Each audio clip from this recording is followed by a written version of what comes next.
Whenever you move back to Nashville, you're going to run for council. You're going to fix the or Yes. help fix the education system, and I'll let you take it from there. Perfect.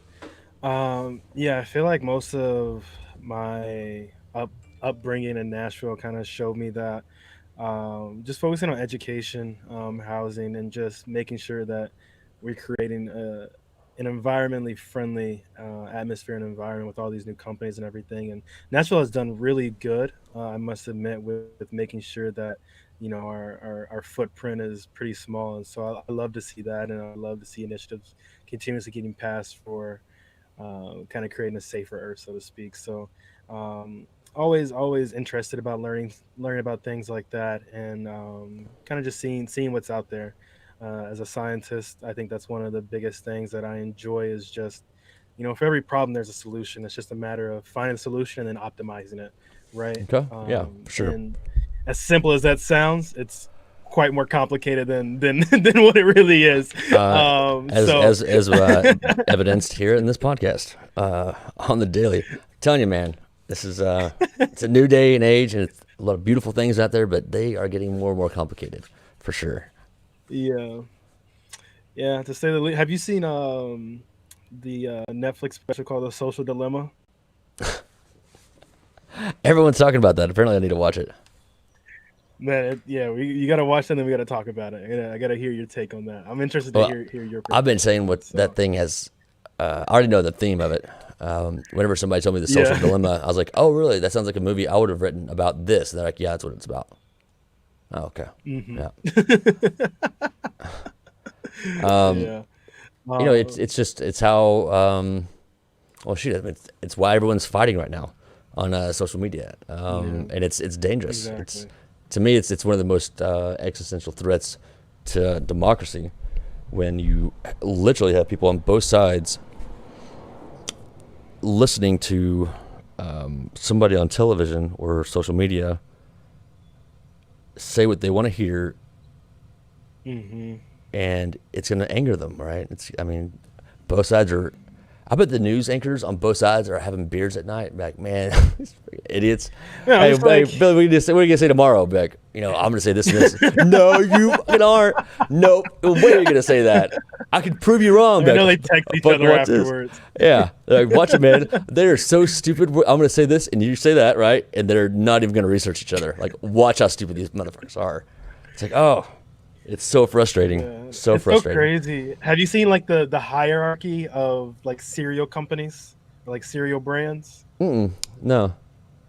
Okay, it's in my head. It's the same thing. How like the news works, man. Like you have like Kellogg's, and then they have like 10 brands. Those brands have sub brands, but it's still Kellogg, no matter what, Oh no yeah, matter like how like they the plastic phrase like it. the plastic But bag, it's like the huge plastic bag is like no, that's like Golden Crisp. Remember Golden Crisp? And like the plastic bag was yeah, called kind of Golden Crisps, not really, but kind of. It's awful. yeah. So it's literally just like that. You just have one. Yeah, it's crazy. Hmm. But Well, nonetheless, after my well, no, city hold on. council, I had a great conversation okay. with you earlier about this question, and this is Mhm. the thing that's driving me crazy right now. My webcam is frozen in a perfect position, so I'm just gonna say what's on my mind It's a right nice now. nice smile. Yeah, so that's me saying I'm in my head right now, and this is a question I'm going to ask him. Hmm. Uh, Tyree, exactly how would you react if you were asked, will you have a peaceful transition from office come November? Oh man, I just don't understand what the purpose of that question is, because if not yes, then I'm scared to know the answer. You know what I mean? Like, Right. To, but I just feel like it gives it an option, as if like, oh, you don't have to, give power. Like, I don't understand what the alternative of that would be. I don't know what that would look like, and I don't know if I want to know what that would look like. yeah, my question and my Um, face is still frozen, so let me just say this. Uh, to me, it was kind of a thing like, hey, whenever you lose here in like 2 months, because I know you're like very egotistical and like full of confidence, But whenever you lose, will you pack up your shit and get out of here in time and manner? Because we got stuff we want to do, and we're just really not digging you being here. So if you could just leave efficiently, will you do it peacefully? And to me, I'd be like, hey man, I ain't losing. Like what? How about you peacefully transition out? Back door. Like get out of here. You gotta be asking me if I'm gonna lose. Yeah, go up to Tom Brady and be like, hey man, when you lose the Super Bowl, are you gonna miss that ring? You're not gonna ask Tom Brady that. He's gonna throw a football in your head, and your head's gonna explode. I mean, you don't ask questions like, I mean, are you that's gonna also lose? the first time I've ever heard a question kind of like that, which is also kind of weird because like what kind of times are we in where that needs to be, a question that needs to be asked. So yeah, I think in of itself that's kind of weird, not necessarily scary, but just odd, because I've never heard a question be asked to two presidential candidates before in my life. So as I was watching that, For I'm sure. like, oh, that's a bit weird, like. Yeah, it's like, hey, we need some more material. We're running out of stuff, so just ask them some questions that they can't win, and people are gonna get mad. There's gonna be memes. There's gonna be a meme on this question, I promise you. Yeah. Yeah, I don't know. It's just an odd question to ask.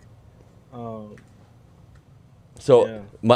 my thing is, if I not if when I become in a position of an elected office, if somebody asks me that question, I'm going to ask them to politely leave and get an education and come in here and ask something that will be helpful to the American people. Otherwise, you're wasting my time Yeah. and you're smelling like farts in here with those questions. So get the hell out of it. Your questions are farts. Just That's what I would say. fillers. Yeah. Like, bro, I don't need it right now. Let's talk about some real stuff. Yeah, I feel like I would have preferred yeah, I didn't get a lot out of that, which is kind of unfortunate because that's the whole point of having debates, and it's kind of to give the people answers. And I think that probably gave more people anxiety than like reassurance, like. Right. Well, I know one thing. The uh, term moderator doesn't exist in his terms. Like, and it was funny, but unfortunate for sure. yeah, man, I did debate in high school, right? Oh, you did? I didn't And know that. yeah, I did actually. I owe it to actually my high school history teacher. Um, he taught me a lot of things. Actually, I credit a lot of my educational success because of him. Shout out to Mr. Fuller if you're listening to this. That's awesome, man. Um, but yeah, it's all about decorum and respect. And all throughout my life, I've realized that you may disagree with any and everybody, but that doesn't mean that you need to be disrespectful. And it goes on both sides, right? And that's one thing that growing up the way I did, I'm humble as I am, and I would like to think that. Um, but it's just kind of we're in a weird state, and so I just know that the way I grew up and the way that I've had influence is just like you always want to have decorum where you hear the other person's side